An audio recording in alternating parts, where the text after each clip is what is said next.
Bismillahirrahmanirrahim. Alhamdulillah wassalatu wassalamu ala nabiyyina Muhammadin wa ala alihi wa ashabihi wa man tabi'ahum bi ihsanin ila yaumiddin, amma ba'd. Allahumma anfa'na bima 'allamtana wa 'allimna ma yanfa'una wa zidna ilma. Alhamdulillah, kita bersyukur pada Allah Subhanahu wa taala yang kembali mengumpulkan kita di tempat ini dalam rangka kita sama-sama mempelajari agama Allah Subhanahu wa taala, mengkaji kitab Usulun fi Tafsir, pokok atau pondasi dalam tafsir yang ditulis oleh Al-Fadilatul Syekh Al-Allamah Muhammad bin Shalih Al-Utsaimin rahimallahu taala. Dan tujuan kita untuk mempelajari kitab Usulun fi Tafsir ini adalah dalam rangka tentunya agar kita lebih mengenal terhadap Al-Quran, kitab suci kita, bahkan kitab suci seluruh manusia yang mana mereka harus beriman kepada Al-Quran ini. Ya, karena dalam kitab ini atau Usulun fi Tafsir ini dijelaskan kepada kita tentang sejarah Al-Quran, sejarah kapan pertama kali diturunkan, sejarah tentang pengumpulan dan penyusunan penulisan kitab Al-Quran, mushaf Al-Quran. Kemudian juga dijelaskan tentang beberapa kaidah dalam Al-Quran sehingga kita lebih bisa memahami ketika kita membaca tafsir Al-Quran. Dan tentunya kitab Usulun fi Tafsir ini adalah kitab yang sangat ringkas, dan sebagaimana diakui oleh penulisnya sendiri, Syekh Muhammad bin Shalih Al-Utsaimin rahimahullahu taala, bahwasanya risalah ini tidak mencakup seluruh ilmu tafsir. Ini beliau akui dalam syarah, beliau mengatakan wal yu'lam anna hadhihi risalata usulun fit tafsir, wa laysat usulat tafsiri kullaha. Hendaklah diketahui, kata beliau, anna hadhihi risalata, bahwasanya risalah ini, risalah usulun fit tafsir ini yang sedang kita kaji, dia adalah usulun, nakiro kan, berarti sebagian usul, beberapa usul dalam masalah tafsir. Walaisat usul tafsiri kullaha, akan tetapi tidak mencakup semua usul tafsir, tidak mencakup semua landasan atau pokok-pokok pondasi dalam masalah tafsir, tidak semua. Yahtaju ilaiha man arada ay yufassira kalam Allahi azza wa jalla, yang itu dibutuhkan memahami seluruh pokok-pokok atau pondasi dalam masalah tafsir itu dibutuhkan oleh seorang yang dia ingin mentafsirkan kalam Allah. Jadi tidak semua, kalau seorang yang ingin menjadi ahli tafsir atau menjadi mufassir, harus kitab yang lebih luas lagi, lebih tebal lagi dari yang kita bahas ini. Waalaikumsalam.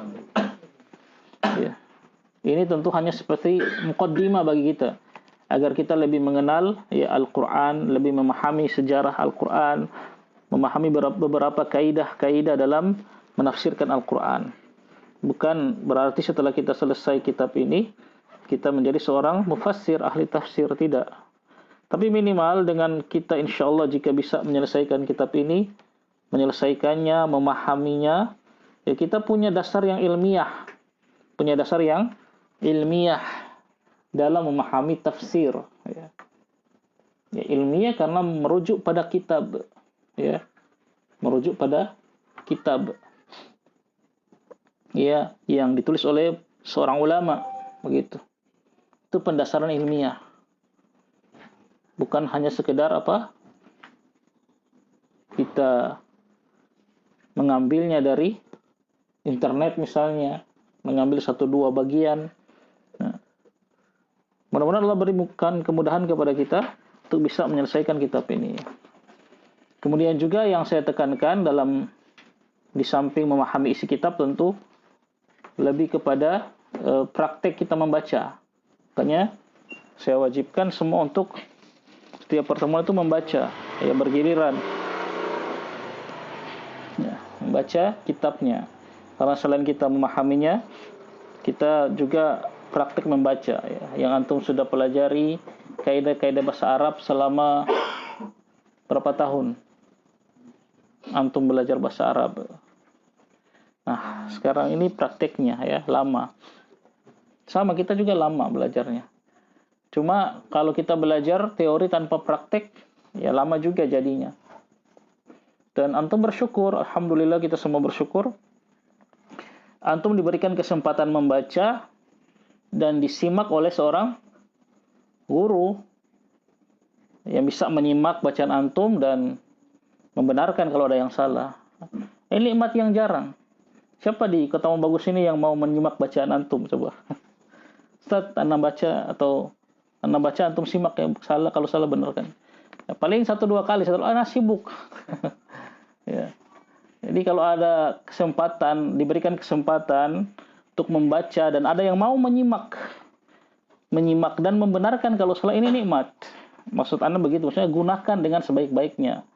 Persiapan di rumah, begitu. Karena tidak semua ustadz atau guru mau melakukannya. Biasa kan gurunya maunya bicara aja, jelaskan. Setelah itu, ya.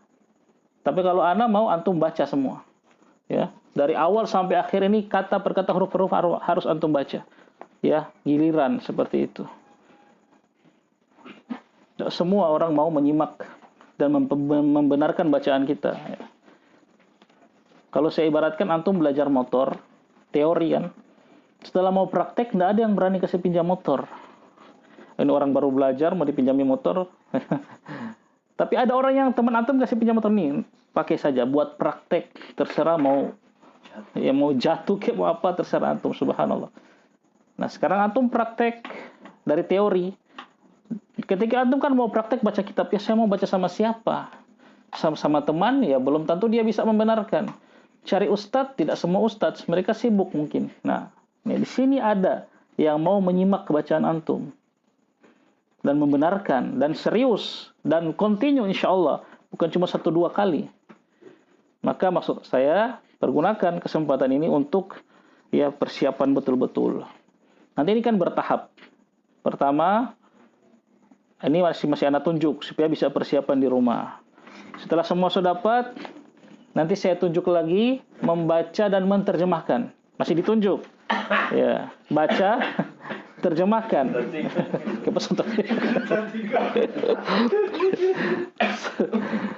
Nah, ini kan baru baca, ana terjemahkan. Berikut antum baca dan terjemahkan langsung. Nah, berikut yang tahap yang sudah tingkat lebih lanjut, baca dan terjemahkan langsung, ya, di kelas masing-masing gitu. Dan ini insya Allah continue. Habis kitab ini kita akan mustalah hadis, akan usul fikih, akan qawaid fikih, akan tafsir, insya Allah. Nah, siapa tahu sudah bisa di pondok misalnya, biar bisa banyak yang hadir, ibu-ibu misalnya. Ya, itu istiqomah. Dan inilah hidup kita begini. Hidup penuntut ilmu itu begini. Antum jadi PNS, antum jadi guru, antum bawa bentor, itu cuma sampingan. Itu sampingan, bukan itu utama hidup antum. Wa'bud rabbaka hatta ya'tiyakal yaqin. Wa ma khalaqtul jinna wal insa illa liya'budun. Itu sampingan. Tapi sampingan yang wajib. Ya, wajib kan cari nafkah. Tapi ada yang kewajiban yang tujuan, goyah. Nah, itu. Kita kan kemarin belajar ilmu goyah, ilmu wasilah, ilmu alat. Goyah kita di dunia ini untuk ibadah. Nah, wasilah untuk ibadah, biar antum ibadahnya bisa tenang, baik, antum bekerja harus cari duit. Tapi itu cuma wasilah untuk mewujudkan ibadah. Jangan jadikan dunia itu tujuan, ibadah cuma sementara, wasilah saja, salah. Ya, saya kerja, kita kan kerja sama-sama semua. Itu cuman wasilah, itu wajib tetap. Tapi kewajiban yang wasilah.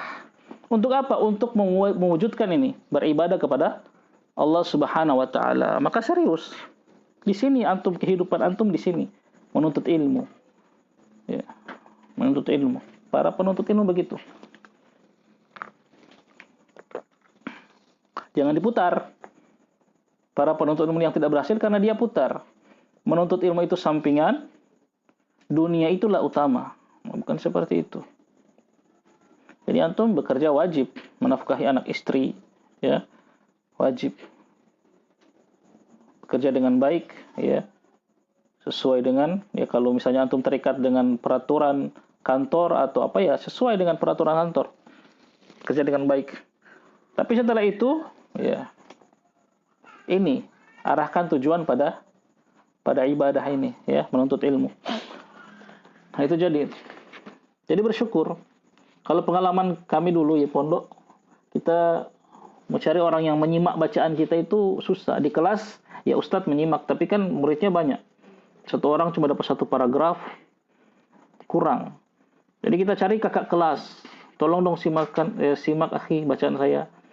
Nah, kakak kelas juga terkadang, ya, mereka sibuk belajar atau mereka juga belum tentu bisa membenarkan, ya kan? Kaki sama-sama salah. Seperti itu. Jadi akhirnya anak ada teman, alhamdulillah, yang satu kelas lebih muda dari anak, beda jauh umurnya, ada beda 15 tahun toh. Saya waktu itu umur 30, dia 15 atau 16, baru lulus SMP, tapi SMP-nya dari SMP sudah di pondok. Sudah bisa lancar baca kitab. Satu kelas tapi lebih muda. Satu angkatan. Nah, anak baca ke dia, "Akhi, simak tolong, satu lembar saja." Itu dibujuk satu muka saja ini, karena dia kan belajar juga. Oh iya, ya, baca. Dia benarkan. Dan itu nak tiap malam, dia juga sibuk belajar. Nah, sekarang, ya, kita bisa, antum diberikan fasilitas untuk ada yang menyimak bacaan antum seperti itu. Baik.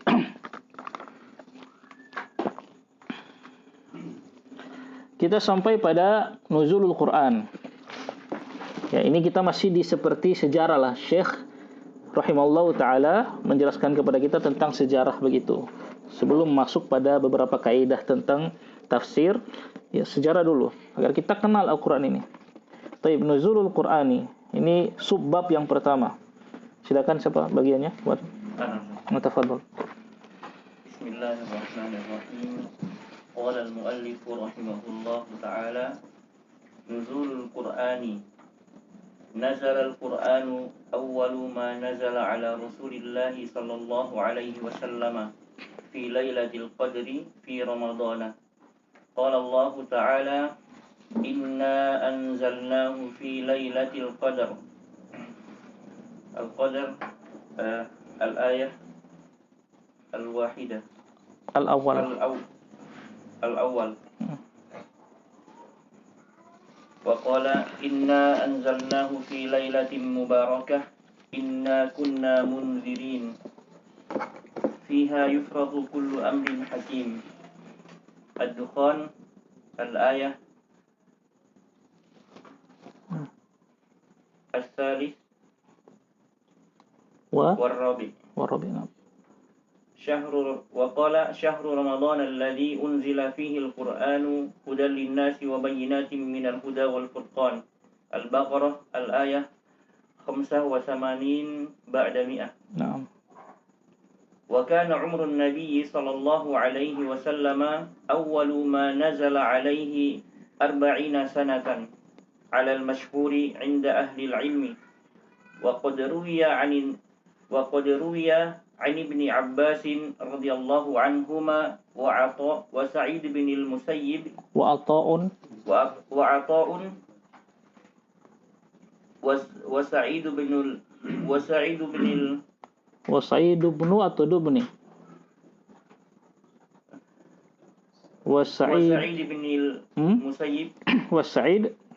Sa'id itu atuf kepada itu Ibni Abbas. Naam.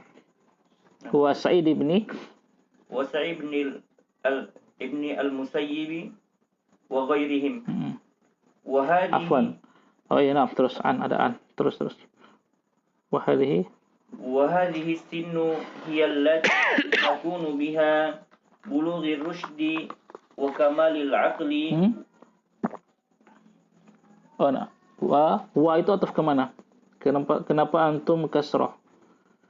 Bulugur rusydi wa kamalul aqli. Wa kamalul ataf kepada bulugu, makanya rafa. Wa kamalu wa hadhihi sinnu hiya allati yakunu biha bulugur rusydi wa kamalul aqli wa tamamul idraki. Naam, cukup dulu sampai situ. Naam, qala al-musannif rahimallahu taala nuzulul qur'ani, penurunan Al-Qur'an. Ya, penurunan Al-Qur'an. Nuzul adalah masdar dari nazala yanzilu, nuzulan. Berarti kita terjemahkan penurunan. Tapi kalau menerjemahkan ya dalam bahasa Indonesia itu terkadang masdar pun bisa diterjemahkan dengan kata kerja atau apa ya, intinya bebas. Yang penting kita paham. Bisa kita terjemahkan penurunan Al-Qur'an atau turunnya Al-Qur'an. Turunnya Al-Qur'an itu kan fi'il kan? Ya, tidak apa-apa, yang penting kita memahaminya.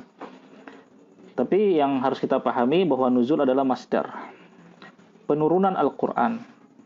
Nazala Al-Qur'anu, telah turun Al-Qur'an. Awalu, yang pertama, apa-apa. Nah, apa-apa di sini kan mubham kan, belum tahu maksudnya. Tapi karena di sini kita sedang menjelaskan, ya di selanjutnya Syekh akan menjelaskan ayat yang pertama turun, berarti apa-apa ini sih langsung kita kasih terjemahkan saja apa? Ayat. Ma itu kan isi mausul kan? Terkadang kan kita menerjemahkan isi mausul apa? Apa-apa. Telah turun Al-Qur'an dan pertama yang apa-apa. Kan bingung. Langsung saja kita terjemahkan apa-apa itu dengan konteks yang akan dibicarakan. Ya akan beliau bicarakan di sini tentang apa? Ayat. Ayat yang pertama turun. Atau waktu, wafan. Bukan ayat, tapi waktu. Ya, kapan pertama kali turun Al-Qur'an itu? Telah turun Al-Qur'an dan yang pertama, ya, waktu pertama nazala ala Rasul, turun kepada Rasulullah sallallahu alaihi wasallam. Kapan? Fi Lailatul Qadri, pada malam Lailatul Qadar. Fi Ramadana, pada bulan Ramadan. Kenapa Ramadana ya di fathah? Padahal kan ala huruf jar. Karena dia mamnu minas sarfi.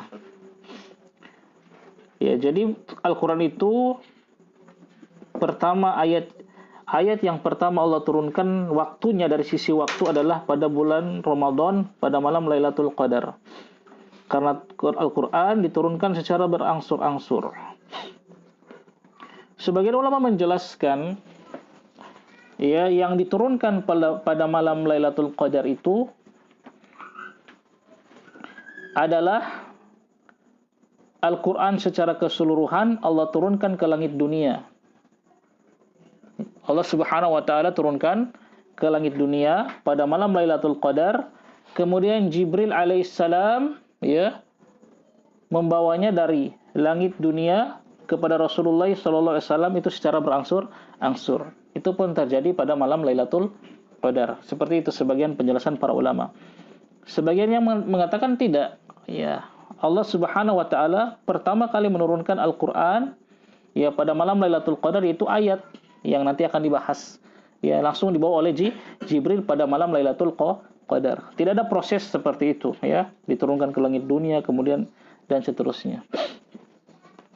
Ya, ala kulli hal ya, yang pertama turun pada Nabi sallallahu alaihi wasallam adalah pada malam Lailatul Qadar. Dalilnya mana? Qala Allah Ta'ala, Allah berfirman. Ta'ala itu fi'il atau isim? Kita sering kan Allah Ta'ala, fi'il atau isim? Khairil. Allah Ta'ala, antum sebut selama ini berapa ribu kali mengucapkan Allah Ta'ala, itu isim atau fi'il? Atau huruf? Aten. Ahsan, fi'il. Tafa'ala, ya tafa'alu. Ta'ala itu tafa'ala. Barakallahu fik. Allah berfirman, Allah Ta'ala berfirman. Ta'ala artinya apa? yang maha tinggi. Inna, sesungguhnya kami, anzalnahu, telah menurunkan dia, itu Al-Quran. Hu di sini Al-Quran. Fi lailatul qadar, pada malam Lailatul Qadar. Surat Al-Qadar ayat 1. Ya. Itu dalil diturunkan pada malam Lailatul Qadar.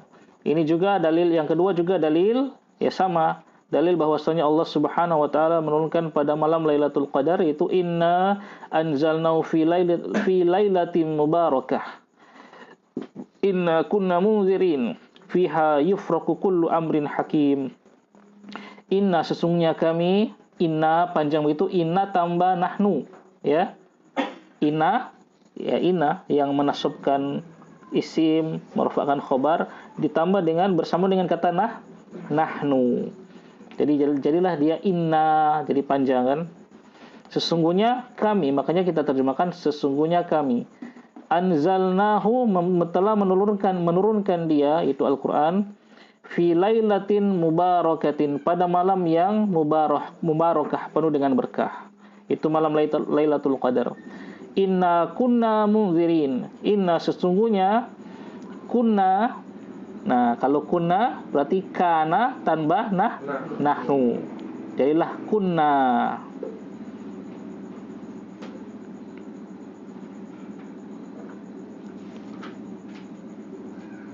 Coba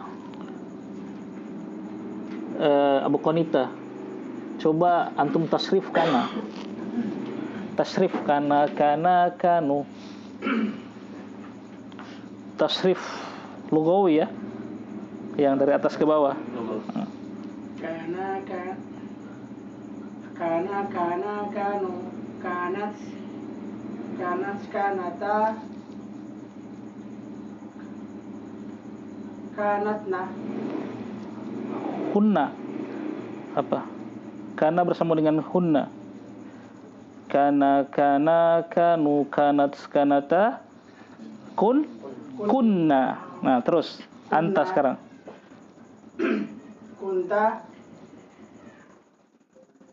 Kuntama.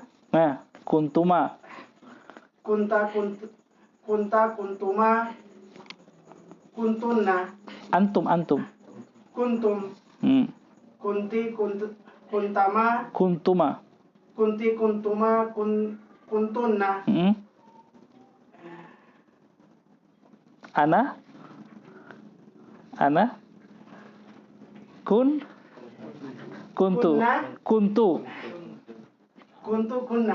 Kunna. Barakallahu fiik. Nah, itu kunna nahnu. Harus ready ya semua. Harus ready semua sorof, nahwu, tasrif. Karena itu selesai mukhtarat.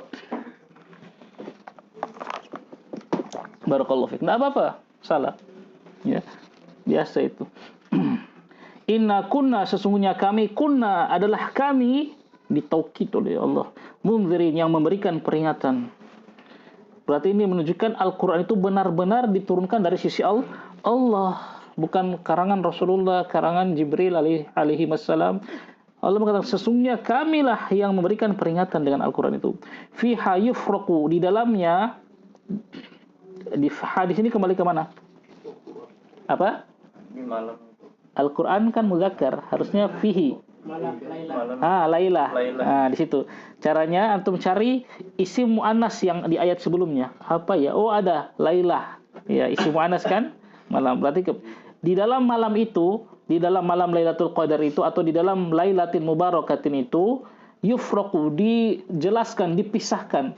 Yufraqu itu arti aslinya dipisah-pisahkan. Artinya benar-benar Allah jelaskan, dipisahkan antara hak batil, tauhid syirik, sunnah bid'ah, ketaatan, maksiat, itu benar-benar jelas dalam Al-Quran. Enggak ada lagi orang yang, kalau fitrahnya lurus ya, yang bisa salah harusnya. Benar-benar Allah jelaskan, yufraku. Ya.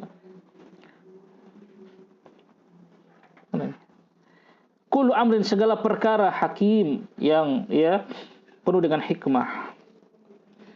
Ad-Dukhan ayat 3-4. Kita tidak mendalami tafsirnya ayat ini karena nanti itu pelajarannya di tafsir. Di Sini cuma dibawakan dalil sebagai pendukung dari apa yang beliau jelaskan. Itu dua dalil bahwasanya Al-Quran diturunkan pada malam Lailatul Qadar. Nah, kemudian dalil berikut, dalil bahwasanya diturunkan pada malam bulan Ramadan. Ya, karena di atas kan Syekh mengatakan, ya, diturunkan fi Lailatul Qadar fi Ramadan. Nah, itu harus ada dalilnya. Mana dalil bahwa Al-Quran diturunkan pada malam Lailatul Qadar? Sudah tadi. Mana dalil bahwa Al-Quran diturunkan pada bulan Ramadan? Nah, ini akan Syekh bawakan di sini. Itu ulama kalau bicara dengan dalil terus. Itu. Syahrul Ramadan alladzi unzila fihi al-Quran. Syahru, bulan Ramadan. Ramadan. Ini jelas dalilnya qat'i. Alladzi yang unzila diturunkan fihi di dalamnya Al-Quran.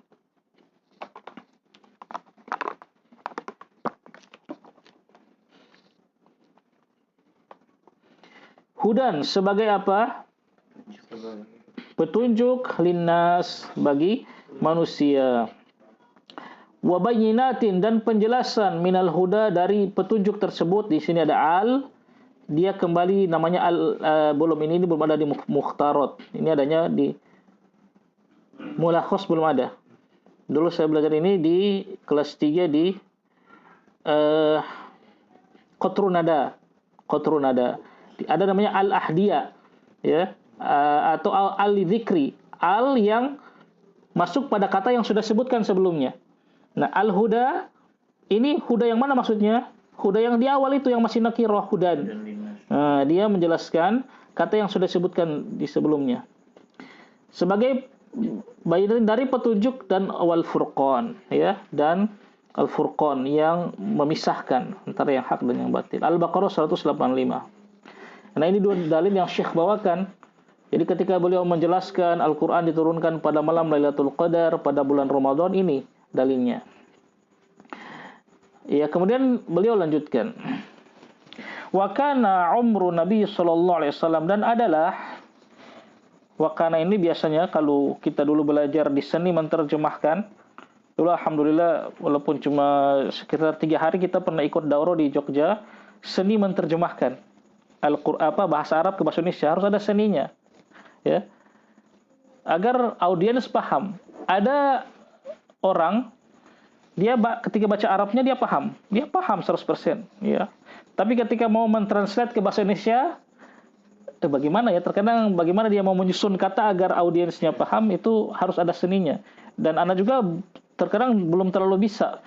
Ini mau bagaimana ya mau susun kata menerjemahkan kalimat ini. Tapi dalam kepala kita paham. Nah, dulu kita belajar itu, ya. Dengan Al-Ustadz Farid Ghazim Anuz. Pernah dengar? Namanya agak-agak itu ya, begitu, Farid Ghazim, ya. Ada kalau antum cari di YouTube. Itu seni menerjemahkan. Nah, biasanya karena itu nggak usah diterjemahkan. Biasanya karena itu kita nggak usah terjemahkan saja, ya. Karena terkadang kalau diterjemahkan bikin bingung. Karena umur Nabi adalah umurnya Nabi, kan, atau sudah Jo, umurnya Nabi, begitu saja langsung. Tapi karena kita belajar, kita terjemahkan kata per kata. Dan adalah umur Nabi SAW waktu awal diturunkan kepadanya Al-Quran, arba'ina sanah. Berapa tahun? 40 tahun. 40 tahun beliau. Ya. Ini dalil bagi kita, ya ikhwan. Jangan berkecil hati ketika kita belajar agama sudah berumur 40 tahun. Nabi belajar agama 40 tahun. Sebelum Al-Quran turun kan Nabi tidak tahu. Ya, tidak tahu agama yang benar mana. Ya, tapi beliau tahu. Berhala itu nak benar. Beliau tahu itu. Kesyirikan itu nak benar. Beliau tahu itu bukan ajarannya Nabi Ibrahim alaihissalam. Beliau tahu. Tapi agama Islam, risalah ini, yang ini beliau kan belum tahu. Tahunya nanti setelah diturunkan Al-Quran. Dan umurnya beliau sallallahu alaihi wasallam 40 tahun. Jadi jangan berkecil hati, saya sudah 40 tahun baru belajar. Itu waswas syaitan. Kita berusaha belajar. Alal masyhuri inda ahli, berdasarkan yang masyhur, yang terkenal di sisi ahlu ilmi. Berarti dari kata inda, antum ya harus pahami ketika seorang penulis mengatakan begini, inda alal masyhur inda ahli ilmi, maksudnya berarti di sana ada pendapat yang lain. Berarti ada pendapat yang lain bahwa berapa umur Nabi ketika menerima wahyu Al-Quran pertama kali. Nah, tapi yang masyhur, yang terkenal menurut para ulama adalah 40 tahun. Wa qad ruya, dan sungguh telah diriwayatkan, ya, an Ibni Abbasin, dari Ibnu Abbas radhiyallahu anhuma, ya. Semoga Allah merahmati, meridhoi keduanya. Karena ini anak dan bapak sama-sama sahabat, ya. Ibnu Abbas, putranya Abbas bin Abdul Muttalib, pamannya Nabi SAW. Jadi kita doakan keduanya, putra Al-Abbas. Semoga Allah meridhoi keduanya. Dan dari Atha, ya, dan juga dari Sa'id bin Al-Musayyib. Ada yang baca Al-Musayyab, ada yang baca Al-Musayyib. Dan yang selain mereka, Mughairihim, yaitu ataf semua ke an Ibni Abbasin, wa an Atha'in, wa an Sa'id bin Al-Musayyib, wa ghairihim. Makanya kasroh semua karena ataf kepada Ibni Abbas. Maksudnya itu diriwayatkan dari mereka itu bahwa Nabi menerima Al-Quran ketika umur berapa? 40 tahun. Mereka ini yang riwayatkan. Kemudian Syekh jelaskan apa hikmah diturunkan Al-Quran berumur 40 tahun. Wa hadhihi sinnu, dan umur yang segini, dan ini umur, maksudnya umur yang segini, umur 40 tahun, hiyallati, dia adalah umur yang yakunu biha, yang terjadi dengannya, dengan umur 40 tahun itu, apa? Bulughu rusydi, ya. Bulughu rusydi itu puncak kecerdasan seseorang. Biasanya pada umur 40 tahun. Wa kamalul aqli, dan sempurnanya akal. Wa tamamul idrak, dan sempurnanya pengetahuan. Biasanya terjadi pada umur 40 tahun. Makanya itu hikmahnya Allah turunkan, Allah Subhanahu wa taala mulai mengangkat Rasulullah sallallahu alaihi wasallam menjadi nabi dan rasul pada umur 40 tahun.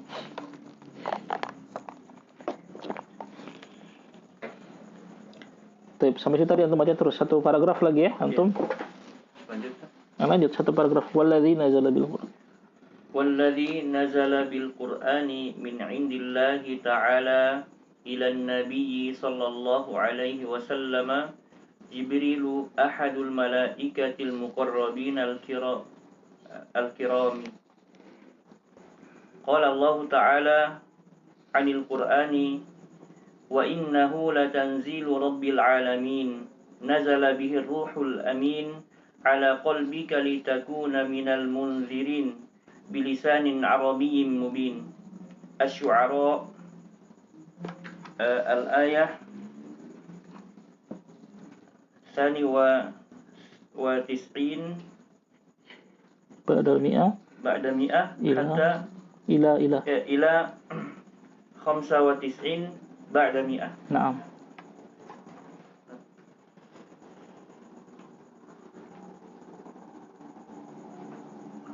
Ya, nah. Cukup. Barakallahu fiik. Kemudian beliau lanjutkan setelah menjelaskan umurnya Nabi SAW. Walladzi, nah sekarang beliau jelaskan siapa yang membawa Al-Quran itu, yang Allah Subhanahu wa ta'ala tugaskan mengantarkan wahyu kepada Nabi SAW. Walladzi, dan yang nazala, turun, bil Quran, dengan membawa Al-Quran, ya, min indillah, dari sisi Allah Subhanahu wa ta'ala, ila Nabi SAW, kepada Nabi SAW. Siapa dia? Jibrilu alaihissalam. Jibrilu di sini jadi apa? Abu Afgan. Kenapa rofa? Apa? Fiilnya nazala. Berarti Jibril jadi temannya fiil, berarti fa'il. Nah, fa'il, pelaku. Ya, lihat ini antara fiil dan fa'il terpisah beberapa kata, ya kan? Fiilnya itu nazala, walladzi nazala. Terus ada beberapa kata itu baru ketemu fa'ilnya di belakang. Nah, alhamdulillah Syekh sudah biasanya layout kitab zaman sekarang itu sudah dikasih harokat. Itu untuk memudahkan apa? Agar si penuntut ilmu atau pembaca nggak bingung cari failnya. Oh, Jibril ini rofa, oh dia berasli fa'il dari nazalah. Itu layout zaman sekarang begitu. Tapi kalau kitab dahulu nggak ada, nggak ada sama sekali. Terkadang kata yang sama yang bisa memungkinkan kita para penuntut ilmu itu salah baca dikasih harokat. Misalnya kata mubalik dan mubalak, kan gitu kan. Nah zaman sekarang dia suka kasih, kalau mubalik ya langsung dikasih kasroh, cuman satu itu aja. Mubalak langsung dikasih fathah. Nah, itu layout kitab zaman sekarang. Alhamdulillah gampang. Ya, jadi yang turun dengan membawa Al-Qur'an dari sisi Allah kepada Rasulullah adalah Jibril. Ahadul malaikati, salah seorang dari malaikat. Al-muqarrabin, yang didekatkan. Ya, muqarrabin al-kiram, yang mulia. Lihat, salah satu malaikat al-muqarrabin yang didekatkan, ya. Qarraba yuqarribu, isim maf'ulnya apa? Muqarrab, muqarrabun. Kemudian ini di jamak mudzakkar salim, muqarrabin al-kiram, yang mulia-mulia. Berarti beliau hanyalah salah satu malaikat di antara malaikat yang didekatkan kepada Allah, al-kiram, yang mereka mulia. Ada faedah di sini kita ambil dari kata al-muqarrabin. Berarti yang mendekatkan malaikat itu kepada Allah siapa? Allah. Allah yang milih mereka. Muqarrabin. Bukan mereka yang mendekatkan diri merasa dekat dengan Allah, tidak. Berarti ini kedudukan seseorang di sisi Allah itu Allah yang pilih. Itu al-muqarrabin. Kemudian di sini jamak mudzakkar salim karena ya ada bukan cuma Jibril, ada banyak malaikat yang didekatkan dengan Allah. Di antaranya tiga malaikat yang sering Allah sebutkan dalam Al-Quran. Siapa? Jibril, Mikail, Israfil. Israfil bukan Israel. Israel malaikat maut katanya, tapi saya belum tahu ya, kata ulama nggak ada hadis, cuma dinamanya malaikat maut. Tapi ada tiga malaikat yang sering Allah sebutkan dalam Al-Quran, ya, Jibril, Mikail, Israfil. Ini tiga malaikat yang kita baca, Nabi baca ketika sholat malam. Nabi kan SAW punya doa iftitah khusus untuk sholat malam. Ada doa iftitah Nabi yang biasa beliau baca, Allahumma ba'id baini wa baina khotoyaya kama ba'ata bainal masyriq wal maghrib. Itu kan di sholat-sholat biasa kan. Ada iftitah khusus di sholat malam, ya. Meskipun bisa juga sholat malam kita baca yang tadi, ya, Allahumma ba'id. Nah itu disebutkan tiga malaikat ini. Bagaimana? Allahumma roba Jibril wa Mikail wa Israfil, begitu. Alimul ghaib wa syahada, dan seterusnya. Ya Tuhan, ya Allah, ya Robnya Jibril, Mikail, dan Israfil. Selalu digandengkan tiga ini. Kata para ulama, kenapa tiga ini digandengkan? Karena tiga ini, malaikat ini itu adalah tiga malaikat yang ditugaskan, yang tugas mereka itu berkaitan erat dengan kehidupan. Tiga malaikat ini. Malaikat Jibril ditugaskan membawa wahyu, membawa ilmu. Itu untuk kehidupan apa? Hati manusia. Hati yang tanpa ilmu, ya, tanpa Al-Quran, itu gersang, ikhwan. Gersang, tandus, penuh dengan penyakit. Hati yang ada ilmu, coba, ya. Yang tidak ada ayat Al-Quran yang dihafal. Walaupun mungkin cuma sedikit, sebagian kecil ayat Al-Quran, tapi usahakan hati itu ada isi dengan hafalan Quran. Walaupun cuma juz 30, tidak masalah. Tapi hati yang gersang itu kalau nggak hafal sama sekali, tidak ada hafalan Al-Quran. Itu malaikat Jibril menghidupkan hati, maksudnya membawa Al-Quran. Yang kedua malaikat Mikail, apa tugasnya? Hujan. Ya, malaikat Jibril ditugaskan oleh Allah membawa hujan. Dia taruh di mana Allah perintahkan. Itu menghidupkan apa? Tumbuhan, tanaman, dunia. Lihat itu. Kemudian terakhir malaikat Israfil. Apa tugasnya? Meniup sangkakala, yang menghidupkan orang setelah mati. Ya, tugas dari Allah. Pada hakikatnya ini semua Allah yang melakukannya. Ya, menurunkan Al-Quran, menurunkan hujan, menghidupkan itu Allah Subhanahu wa taala.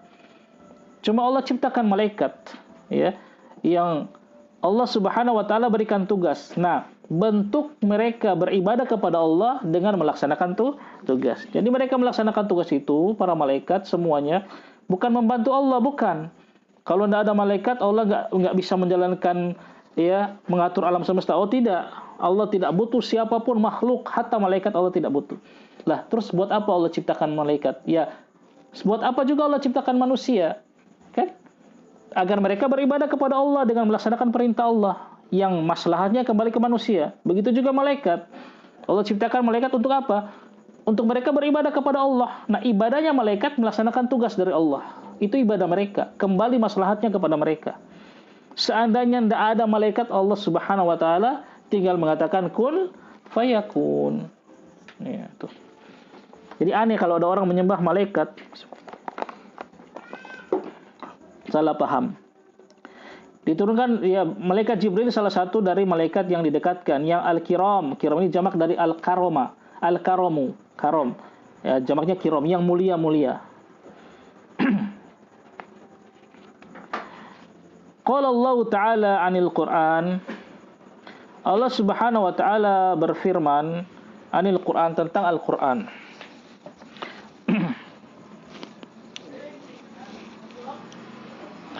Wa innahu latanzilu rabbil alamin.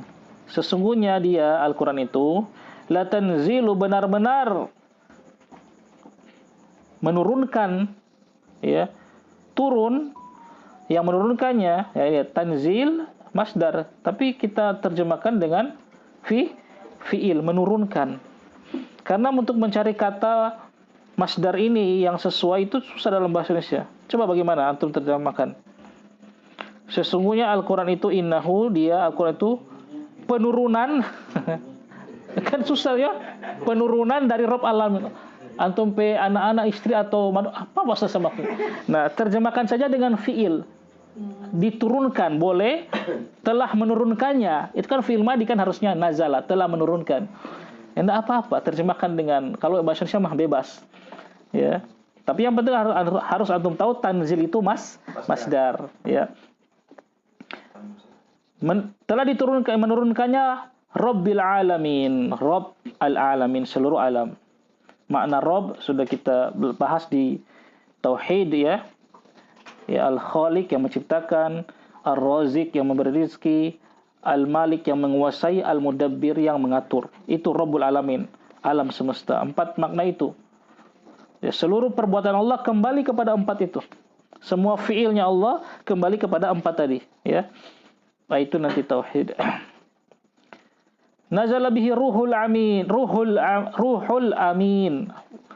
Nazala bihi, turun dengannya, dengan Al-Quran itu, turun membawa Al-Quran itu, ar-ruhul amin. Ruh yang al-amin, yang al-amin apa? Terpercaya, jujur.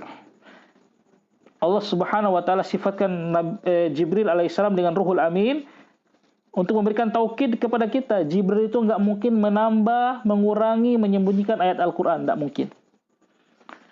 Tidak sebagaimana perkataan orang Syiah. Jibril salah alamat menurunkan Al-Quran. Harusnya diturunkan kepada siapa? Ali bin Abi Thalib, katanya. Kafir mereka. Apa? Kok loh, cuma perkataan itu kok bisa kafir? Nah, kita pelajari konsekuensi dari batilnya. Ya, akibat buruk dari perkataan itu berarti mereka menuduh Allah, satu, bohong. Jibril ruhul amin, kok dia salah alamat? Berarti dia tidak terpercaya dong. Mereka menuduh Allah Subhanahu wa taala bohong dengan ayat ini. Nah, itu kufur. Atau mereka menuduh Allah tidak mampu mengontrol Jibril. Masa Jibril salah alamat, Allah Subhanahu wa taala diam saja, enggak langsung diazab si Jibril alaihissalam ini. Ini. Dia terpercaya. Apa yang Allah amanatkan ini turunkan kepada Nabi Ibrahim. Suhuf Ibrahim. Ini Injil turunkan pada Nabi Isa. Ini Taurat bawa kepada Nabi Musa. Ya, ini Zabur bawa kepada Nabi Daud. Ya, ini Al-Quran bawa kepada Nabi Muhammad sallallahu alaihi wasallam. Alaihi wassalatu wassalam. Tidak akan salah Jibril.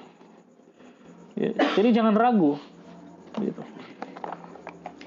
Nazala bihi ruhul amin ala qalbika litakuna minal munzirin. Ala qalbika, kepada hatimu. Kenapa Allah Subhanahu wa taala tidak mengatakan kepada dirimu tapi kepada hatimu? Karena kata para ulama, hati adalah tempat dijaganya Al-Qur'an, di hati. Ada dua tempat menjaga Al-Qur'an.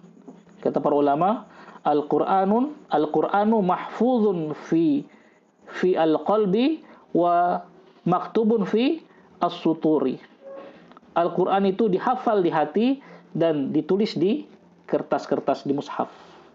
Nah, di sini Allah mengatakan diturunkan kepada hatimu, karena hati itulah tempat kita menghafal Al-Qur'an.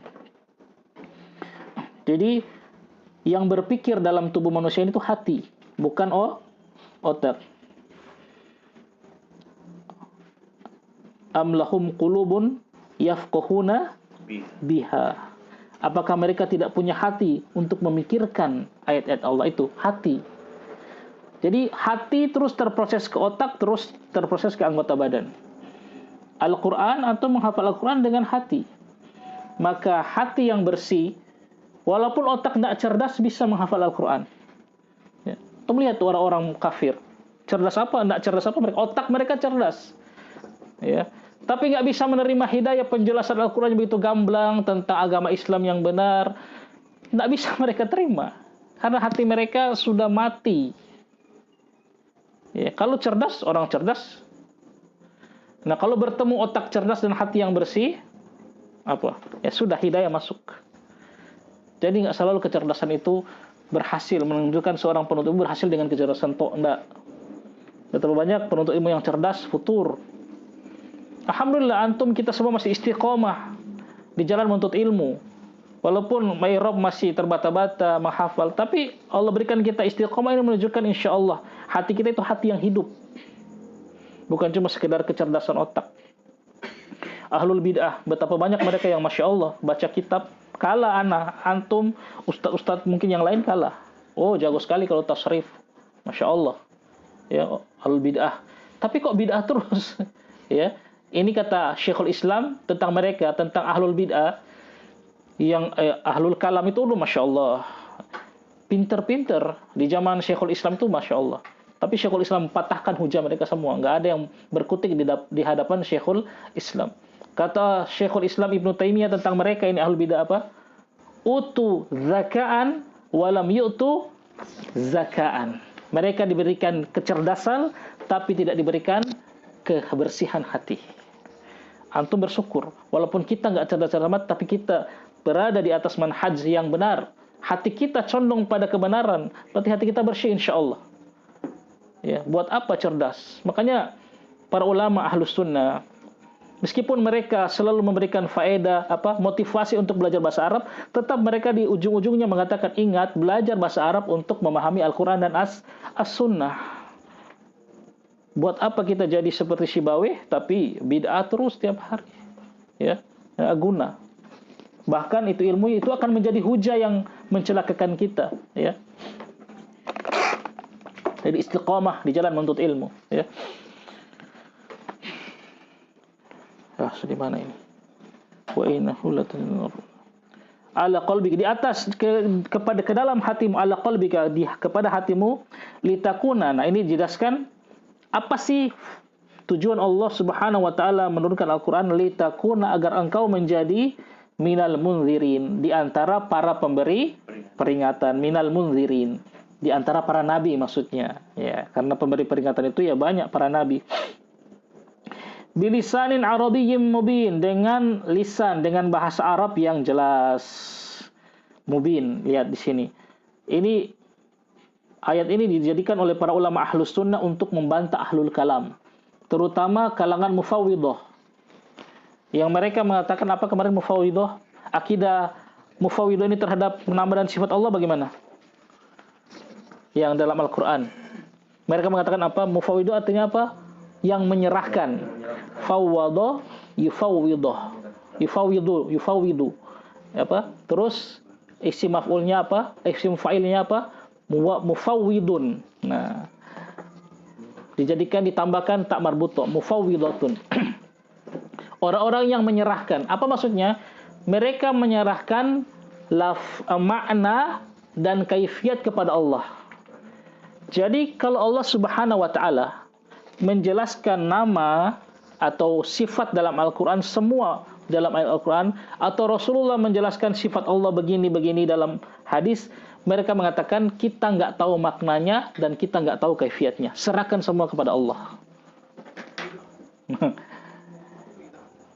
Kalau Ahlussunnah mengatakan apa? Kita pahami maknanya, tapi kaifiatnya bagaimana modelnya kita serahkan kepada Allah. Itu ingat, itu titik pecah antara Ahlussunnah al-Mufawwidah. Karena sekarang orang banyak salah. Ketika kita mengatakan kepada Ahlul Bidah misalnya, ya kita tahu makna tangan, kita tahu makna istiwa, tapi kaifiatnya kita serahkan kepada Allah. Mereka menuduh kita apa? Mufawwidah. Oh, itu Mufawwidah berarti. Enggak. Kalau Mufawwidah, makna dan kaifiat semua mereka serahkan. Berarti kalau antum baca rahmat dalam Al-Quran, kan sifat kan? Kata Mufawwidah, kita nggak tahu makna sifat, kita nggak tahu makna rahmat, nggak tahu DP makna. Kita juga nggak tahu kaifiatnya, kita serahkan. Nah, ini dibantah dalam ayat tadi. Bilisanin Arabiyyin mubin, dengan bahasa Arab yang jelas, yang bisa dipahami maknanya oleh Rasulullah, para sahabat, dan kaum muslimin. Begitu, yang masih sehat akalnya.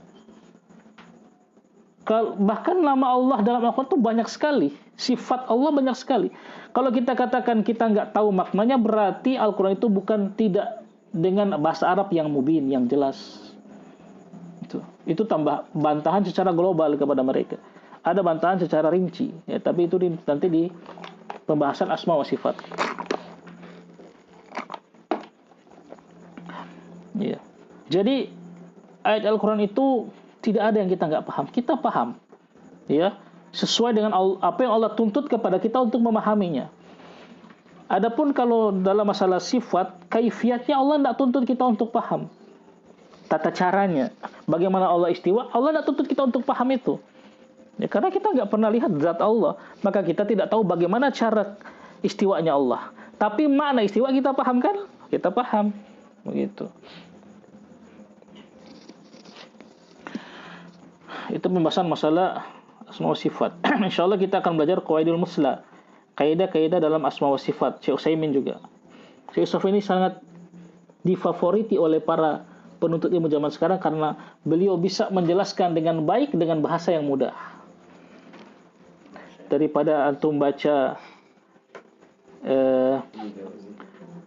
Tadmuriyahnya Syekhul Islam Ibnu Taimiyah, Risalatut Tadmuriyah. Itu ada disarah oleh Syekh Utsaimin. Anda baca syarah Utsaimin baru paham. Kalau baca yang Syekhul Islam, aduh, memang terputar dari bahasa. Syekh Utsaimin jelaskan, oh begini kata maksudnya. Ya. Itu ada qawaidul muslim. Antum harus belajar karena itu asma wa sifat. Kan 3 tauhid kan? Rububiyah antum sudah insyaallah kuasai, insyaallah. Uluhiyah sudahlah. Asma wa sifat masih kurang. Kalau kita belum belajar asma wa sifat, tauhid kita masih kurang. Harus paham dengan mendalam. Penuntut ilmu. Nah, itu ada kitab Qawaidul Musla. Cuma tipis begini lagi, ya. Syekh Utsaimin rahimahullahu taala. Terus nah, sudah selesai. Asy-Syu'ara ayat 192 sampai 195. Kalau antum baca ayat ratusan begini, baca dulu DP puluhan. Ya, seperti tadi. Bagaimana? Ya, apa? Saniyah wa tis'un ba'da mi'ah, setelah 100. 92 setelah 100, begitu. Nah, sudah selesai ya. Ya, sekarang paragraf berikut. Siapa? Tafadhol Arif. Bismillah. Qala mu'annif rahimahullah ta'ala wa qad kana Jibril alaihi salam Wa qad kana li, ada li situ. wa qad kana li Jibril Jibril mamnu min as-sarfi, berarti Jibril alaihi salam min sifatil hamidati azimah minal karami wal quwwati wal qurbi minallahi ta'ala wal makanati wal ihtiram. wal It- ihtirami Ifta'ala yaftailu, ihtarama yahtarimu ihtiraman. Terus wal ihtirami bainal malaikati wal amanah. amanati wal husni Hmm? wal dhaharati Hmm? ma ja'alahu al ahlan li'ani yakun Li'ai an itu li'ai li'an yakunu an ambil apaan? Tarif. Nah, nasab berarti yakun baca bagaimana? Li'ai yakunu amil nasab. Tanda nasabnya apa? Apa tanda nasabnya ya? nun li'an Nah, an yakununa atau ni. Ingat, amil nasab. Kan an amil nasab. Berarti tanda nasabnya apa? Ya, nun itu masih apa tanda nasabnya? Fathah, dhamma atau kasroh? Tadi ada tanda nasab apa? Emang ada tanda nasab kasroh.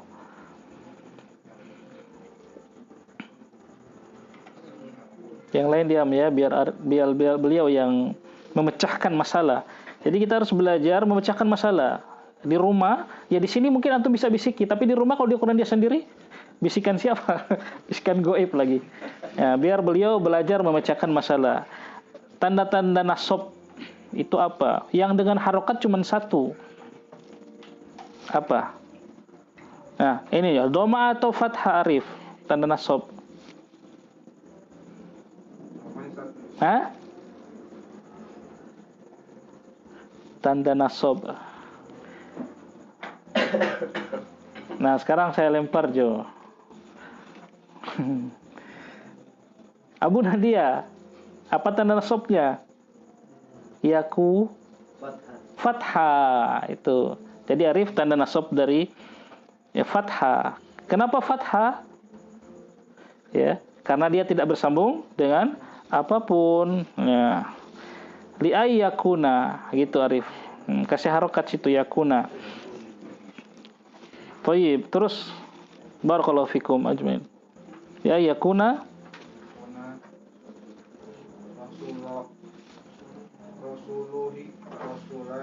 rasul isim yakunu rasulullahi ta'ala ta'ala Rasulullahi na'am. Khobar yakun ya.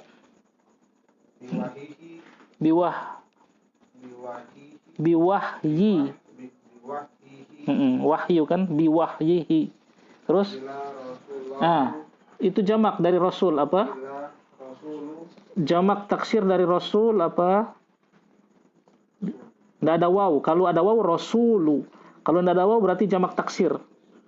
rasul Rusul na'am. Ila rusulihi. Allahu ta'ala Bagi yang aus kenapa ya? Air. Boleh sambil minum kalau aus.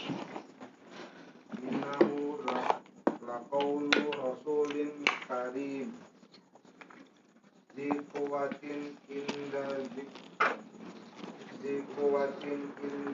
zil arsil makin Arsy tidak ada lam alifnya makin ya.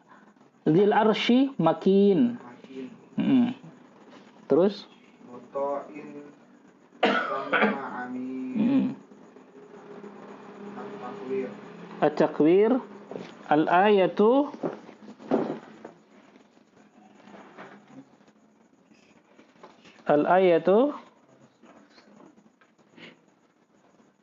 asyara ila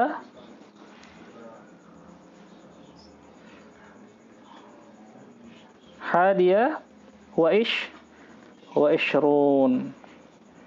Terus waqala allamahu sadidul quwa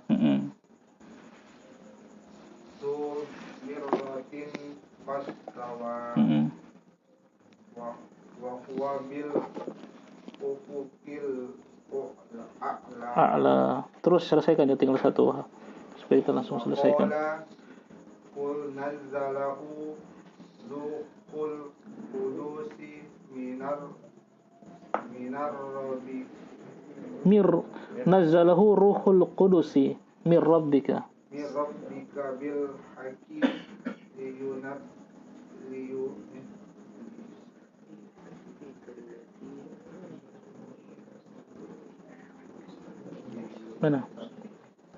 Mana sih?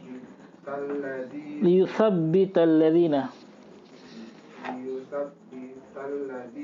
amanu wa hudan wa yusrolil muslimin wa busyra wa busra lil muslimin. An-Nahl. Wa qad bayyanahu ta'ala faqad bayyana fa'ala yuf'ilu bayyana yubayyinu bayyana wa qad bayyanahu ta'ala lina wasafi awsafa Jibril itu maf'ul bihi dari bayyana. Awsafa Jibrila. Tafadhal. alladzi nazala bil Qur'ani minal indi Min indi wa tatlu dalla yadullu. wa tadla Dalla yadullu tadullu. wa tadla Fi'il madinya dalla, fi'il mudhari'nya yadullu. Nah, itu dikasih tak ta'nis di awal, tadullu.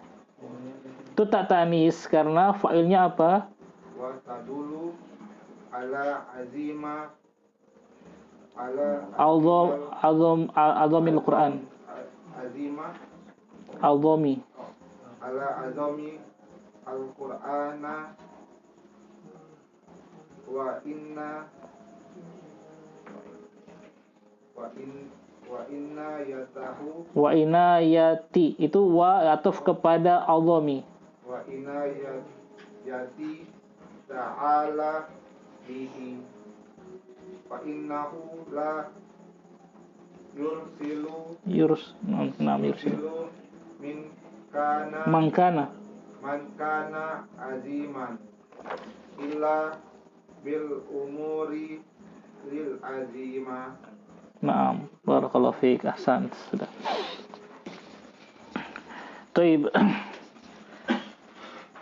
Kemudian di sini Syekh jelaskan di paragraf yang berikut tentang mengapa sih ya Jibril alaihissalam ini dipilih oleh Allah Subhanahu wa taala untuk menyampaikan wahyu kepada para nabi. Ya, jadi beliau menyampaikan wahyu kepada seluruhnya, kecuali kepada Nabi Muhammad sallallahu alaihi wasallam. Ada sifat-sifat Jibril alaihissalam ini yang terpuji. Wa qad kana, dan sungguh kana adalah li Jibril, bagi Jibril itu alaihissalam, min sifatil hamidati, berupa sifat-sifat. As-sifatu jamak dari sifatun, jamak muannas salim. As-sifat memiliki sifat-sifat al-hamidah, apa? Terpuji, al-azimah, yang agung, besar. Ya, Jibril itu besar. Pernah Nabi melihat beliau, Nabi SAW melihat Jibril itu dalam bentuk aslinya, membentangkan sayapnya, tertutup antara ufuk barat dan timur, tertutup. Masya Allah. Ya, sekarang bawa ke belakang semua itu ya. Dos itu semua bawa di. Yang aus boleh minum, silakan. Masuk aus sih.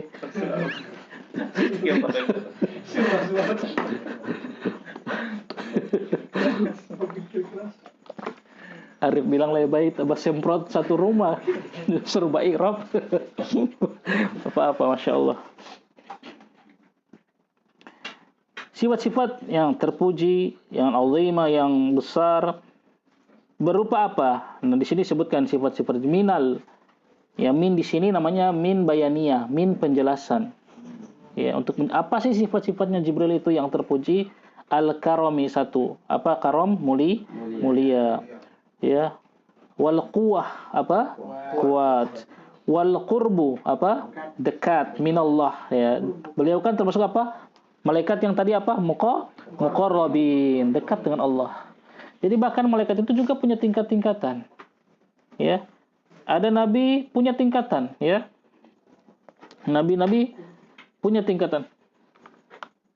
Wa tilka rusulu faddalna ba'dahum ala ba'd, kata Allah. Dan para rasul itu kami lebihkan sebagian mereka di atas sebagian yang lain. Para rasul kan ada dua. Rasul dari kalangan malaikat yang Allah utus, yaitu ya Jibril dan yang lainnya. Ada rasul dari kalangan manusia. Itu beda-beda tingkatannya. Dan itu semua manusia begitu. Ya, dari mulai malaikat saja berbeda-beda, nabi berbeda-beda, para sahabat berbeda-beda tingkatnya. Semua sahabat masuk surga, semua mereka bergelar radhiyallahu anhum, tapi beda-beda tingkatannya. Tabi'in, atba'u terus sampai kita, sampai para syekh beda-beda tingkatannya. Para ustadz beda-beda, para penuntut ilmu dan seterusnya. Ya, Allah berikan kepada siapa yang Dia kehendaki. Ulama, jarang sekarang ulama yang seperti Syekhul Islam Ibnu Taimiyah, yang kalau bicara tafsir, kalau Syekhul Islam Ibnu Taimiyah bicara tafsir, seolah-olah ilmunya cuma tafsir saja. Orang akan mengatakan, oh dia ini cuma ahli tafsir, karena saking dalamnya kalau bicara tafsir. Kalau bicara hadis, orang akan mengatakan, oh ini paling cuma ahli hadis, karena saking dalamnya pengetahuan terhadap hadis. Kalau bicara yang lain, begitu juga. Artinya beliau menguasai seluruh bidang ilmu dengan detail. Nah, kan jarang sekarang ulama begitu. Ada ulama yang akidah. Ya, di akidah Masya Allah detail. Tapi fikih ya umum-umum saja. Ada ulama ahli fikih sekarang, detail dia bahas. Tapi akidah yang umum-umum saja. Ya, seperti itu. Begitu juga para asatid, para ustadz ya di Indonesia, ustadz-ustadz kita. Ya, ada yang S3 jurusan akidah. Kita lihat kalau ta'lim akidah Masya Allah. Ya, ketika fikih ya biasanya biasa, standar. Ya, jawabannya tidak ditafsil sampai mendalam. Ada yang jurusan fikih misalnya begitu. Kalau ditanya masalah fikih, Masya Allah dia mendalam. Kalau di masalah akidah ya mungkin yang umum-umum saja, seperti itu. Yang menguasai semuanya dengan mendalam ya jarang sekali. Ya. Qurbu minallah, dekat dengan Allah ini. Ta'ala wal makanah, memiliki kedudukan, ya. Makanah itu memiliki apa bahasa kita makanah itu ya? Di hadapan, kalau orang punya ini di hadapan manusia itu apa? Dihormati manusia itu apa? Orangnya apa? Wibawa. Kedudukan wibawa di hadapan para malaikat.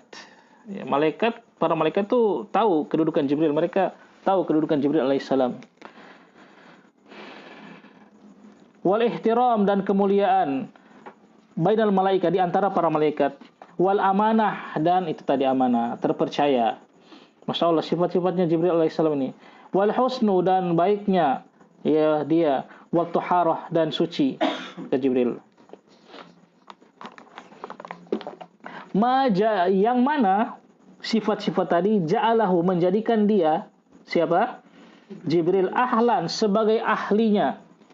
Ya, sebagai ahli yang mengantarkan wahyu Allah, itu maksudnya. Li'ayyakuna, agar dia menjadi rasula. Rasul itu khobar dari yakun ya. Yakun ini isimnya mana? Dhamir mustatir, takdirnya huwa, kembali kepada Jibril. Rasul ya. Jadi antum jangan bingung mana DP isim, dhamir mustatir, takdirnya huwa. Menjadi rasul Ta'ala, utusan Allah Ta'ala, biwahyihi, dengan wahyunya Allah, ila rusulihi, kepada para rasulnya. Itulah mengapa Jibril dipilih Allah Subhanahu wa Ta'ala, karena dia memiliki sifat-sifat tadi. Dan sifat itu pun yang mengkaruniakannya kepada Jibril siapa? Allah. Jadi ahli dalam menyampaikan risalah, itu Jibril ahlinya. Sekarang begitu juga. Ada ahli ulama, ahli nahwu, ulama ahli ahli fikih, ahli tafsir, itu Allah yang berikan. Sekarang muncul lagi ahli apa? Ahli nasab. Ahli nasab. Nah, itu. Allah Subhanahu wa taala berfirman. Nah, sekarang Syekh akan bawakan dalil-dalil tentang sifat-sifat tadi. Jadi Syekh ketika mengatakan sifat-sifat tadi itu bukan tanpa dalil, bukan omong kosong. Orang bertanya, ya Syekh kan Syekh nggak pernah bertemu dengan Jibril. Kok tahu Jibril punya sifat-sifat tadi? Ya iyalah, karena kita tahu ini dari Al-Quran. Allah yang khabarkan kepada kita sifat-sifat Jibril alaihissalam. Ini dalilnya. Allah Subhanahu wa taala berfirman, "Innahu sesungguhnya Jibril, sesungguhnya di Al-Qur'an itu la qaulu adalah perkataan Rasulin Karim, utusan Rasul ya. Utusan, itu maksudnya Jibril. Karim yang mulia." Nah, di sini ada iskal. Sebenarnya bukan iskal, ada syubhat. Allah mengatakan ini kan di surat apa ini? At-Takwir. Innahu laqaulu rasulin karim, sesungguhnya dia Al-Qur'an itu benar-benar ada taukid. Laqaulu, benar-benar perkataan Rasul yang siapa? Jibril yang mulia. Berarti mereka mengatakan itu Al-Qur'an itu perkataan Jibril. Allah yang mengatakan seperti itu. Ya.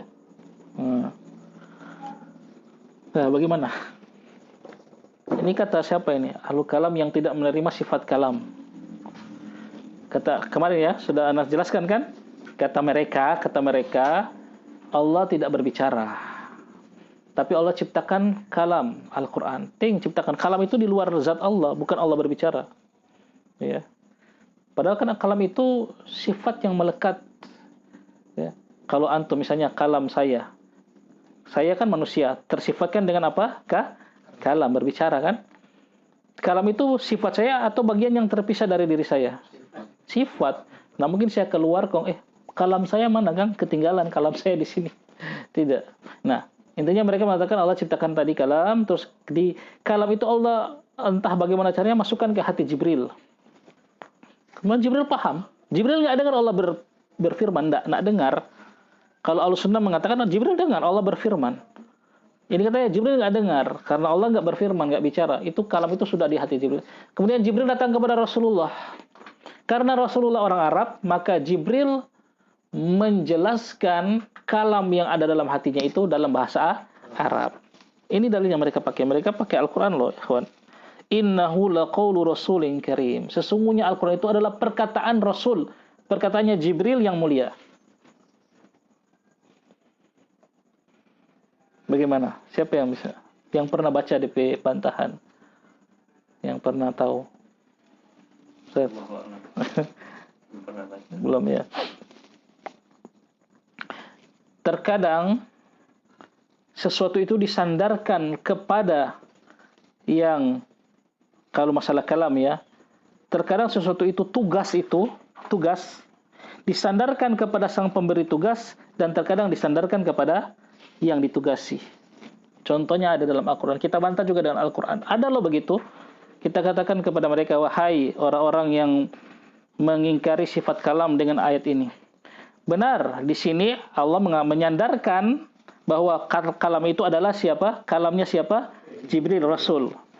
Nah, Allah terkadang kita katakan menyandarkan ya kalam itu kepada yang berbicara, kepada Allah. Allah terkadang mengatakan kalamullah karena Allah yang berbicara, Al-Quran. Terkadang Allah sandarkan juga kepada yang diberi tugas untuk membawa kalam itu, kalam Rasul. Kan begitu. Mereka mengatakan, mana buktinya? Terkadang Allah menyandarkan sesuatu itu pada yang memberi tugas dan yang melaksanakan tugas. Kita jawab ada. Saya lupa di surat apa. Ayatnya begini. Kita katakan dulu kepada Ahlul Kalam, kalian setuju tidak bahwasanya yang mencabut nyawa itu, yang membuat orang itu hidup dan mati adalah Allah? Mereka mengatakan pasti apa? Setuju. Nah, mungkin mereka mengatakan, nah, terkadang Allah Subhanahu wa taala menyandarkan ya yang membuat seseorang wafat mati itu kepada malaikat yang Allah tugaskan untuk mencabut nyawa. Mana ayatnya? Ada. Wa huwal qahiru fawqa ibadihi wa yursilu 'alaikum hafazatan hatta idza jaa ahadakumul maut tawaffathu rusuluna wa hum la yufarritun. Ayat apa? Antum cari di surat bukan awal-awal. Habis An-Nisa apa? Al-Maidah. Antara Al-Maidah atau Al-An'am? Al-Maidah atau Al-An'am? Cari. Kata Allah apa? Wa huwal qahiru fawqa ibadi wa yursilu 'alaikum hafazatan. Dan Allah mengutus kepada kalian penjaga, malaikat penjaga. Jadi kita ini ada malaikat penjaga, depan belakang. Jadi malaikat yang menjaga kita setiap hari itu ada 4. Depan, belakang, kiri, kanan. Wa yursilu, yang kiri kanan menulis apa? Amal, baik buruk. Yang depan belakang menjaga dari mara bahaya. Jadi kalau kita jalan, orang jalan terus tiba-tiba jatuh batunya sebesar, cuma 1 senti dia selamat, itu malaikat penjaga yang Allah tugaskan, tahan dia. Mungkin dibikin bagaimana begitu. Tapi Allah juga yang melakukannya. Wa yursilu 'alaikum hafazatan. Dan Allah mengutus kepada kalian para penjaga. Hatta idza jaa ahadakumul maut, sampai jika telah datang maut kepada kalian, waktunya mati, ya. Maka malaikat penjaga itu menyingkir, datang malaikat maut. Tawaffathu rusuluna, itu telah mewafatkan kalian utusan kami. Telah mewafatkan kalian setelah datang maut. Yang mewafatkan kalian adalah siapa? Utusan kami. Mewafatkan kalian utusan kami. Itu. Allah sandarkan pekerjaan mematikan kepada siapa? Kepada malaikat. Allah tidak mengatakan tawaffainakum, kami mewafatkan kalian. Tapi Allah mengatakan malaikat rusuluna, para utusan kami mematikan kalian. Padahal kita setuju yang mematikan siapa? Allah Subhanahu wa taala. Ini bukti Allah terkadang menyandarkan tugas itu kepada dirinya karena Allah yang menyuruhnya. Yang kedua, terkadang Allah sandarkan tugas itu kepada si pembawa tugas. Ya, seperti itu.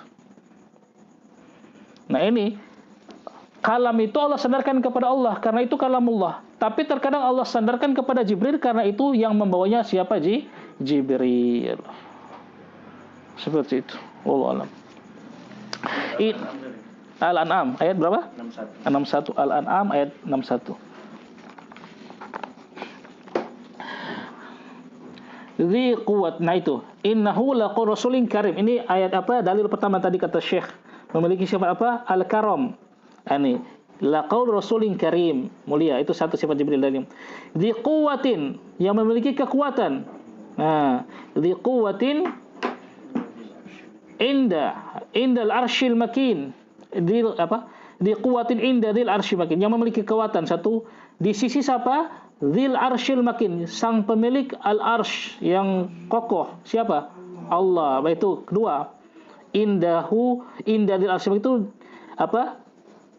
Dalil dari sifat apa sifat tadi? Qurbu minallah. Ya. Atau makana, kedudukan. Muta'in sama amina, ditaati di sana oleh para malaikat. Itu sifat apa tadi? Makana, apa? Wibawa. Jibril itu, para malaikat taat pada Jibril, ya. Dalam sebuah hadis, ketika Allah mencintai seseorang, Allah akan kabarkan kepada siapa? Jibril, wahai Jibril, saya cinta kepada orang ini, fulan. Kemudian Jibril sampaikan kepada, maka cintai dia, kata Allah. Itu hadis qudsi. Kemudian Jibril datang kepada para malaikat di langit. Hai malaikat, Allah mencintai si fulan, cintai dia. Mereka taat semua pada Jibril. Cintai si fulan tadi. Itu sudah dalil yang mana, ya? Utoin sama amin. Mutoin di sana, ditaati di sana. Amin. Nah ini dalil sifat amin, ya. At-Takwir 19:21. Allamahu, telah mengajarkannya, ya. Rasulullah, artinya Jibril telah mengajarkan kepada Rasulullah itu Quran. Siapa? Syadidul quwa. Nah, yang sangat kuat, Jibril alaihissalam.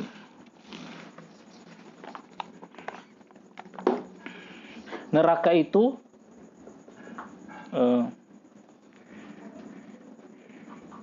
arsy itu makhluk yang terbesar apa? Arsy, ya? Insyaallah arsy. Makhluk terbesar. Gambaran arsy itu Nabi jelaskan nanti insyaallah di kitab Tauhid, bab yang paling terakhir itu. Ya, bagaimana besarnya Allah Subhanahu wa taala tidak bisa kita bayangkan. Cuma dijelaskan melalui makhluk Allah. Untuk kita tahu besarnya Allah itu, kita lihat makhluk Allah. Karena Allah kan kita nggak bisa tahu bagaimana besarnya. Ya. Nanti di kitab Tauhid ayat apa? Bab terakhir. Yang mana Nabi sallallahu alaihi wasallam jelaskan bahwasanya apa? 7 lapis langit bumi ini itu di dalam apa, jika dibandingkan dengan apa? Kursi, hanya seperti apa? Uang koin dilemparkan ke padang pasir. Uang koin itulah 7 lapis langit bumi, padang pasir itu kursi. Bayangkan bagaimana kursi. Kursi dibandingkan dengan arsy seperti itu tadi. Subhanallah. Dan bagaimana besarnya Allah tak bisa kita bayangkan. Arsy adalah makhluk yang paling besar. Yang memikul arsy berapa malaikat? 8. Ya, dalilnya? Surat Al-Haqq itu. Ada surat Al-Haqq ya, Al-Haqq ya. Wa yahmilu arsya rabbika yawma idzin fawqahum thamani. 6, nanti lihat lagi. Dan memikul arsy Rabb kalian pada hari itu, pada hari kiamat, thamania, 8 malaikat. Makhluk Allah yang paling besar arsy itu dipikul oleh 8 malaikat. Bagaimana kuatnya 8 malaikat itu? Jibril lebih kuat dari 8 malaikat itu. Jibril syadidul quwah, lebih kuat dari 8 malaikat tadi. Subhanallah. Nanti kita bahas sifat-sifat Jibril alaihissalam ini, masya Allah. Dzu mirratin fastawa. Ya, ini dzu mirratin fastawa. Ini kata para ulama di tafsirnya, ya, dijelaskan Syekh Utsaimin itu memiliki apa? Mirratin fastawa, memiliki sifat-sifat yang baik. Ya, ini dalil dari sifat tadi al-husnu, ya. Wa huwa bil ufuqil a'la, dan dia berada di ufuk yang tinggi. An-Najm 5 sampai 7. Ini masih sifat-sifat Jibril. Wa qala, terus qala qul nazzalahu, katakanlah telah membawa turun Al-Qur'an itu Ruhul Qudus. Ruh yang Al-Qudus, suci. Nah, ini dalil dari apa? Tadi apa sifat mana? Suci? At-Tahara. Gitu. Makanya dengan sifat-sifat yang sangat mulia ini, orang-orang Nasara itu menyembah Jibril. Mengatakan apa? 3 dalam 1, ya. Bapa, Ruhul Qudus, Roh Kudus itu Jibril maksudnya. Mereka sembah. Dan siapa satu? Anak, ya. Ya Allah alam. Pokoknya intinya mereka menyembah malaikat Jibril alaihissalam karena memiliki kuat sifat-sifat seperti ini. Mir rabbika, dari Rabbmu, bil haqqi, dengan benar. Untuk apa? Yuthabbital ladzina amanu, agar menguatkan. Lithabbita ada tulim amil nasab, ya. Yuthabbita alladzina amanu, orang-orang yang beriman. Wa hudan, dan sebagai petunjuk. Wa busyra, dan kabar gembira lil muslim, bagi orang-orang muslim. An-Nahl 102.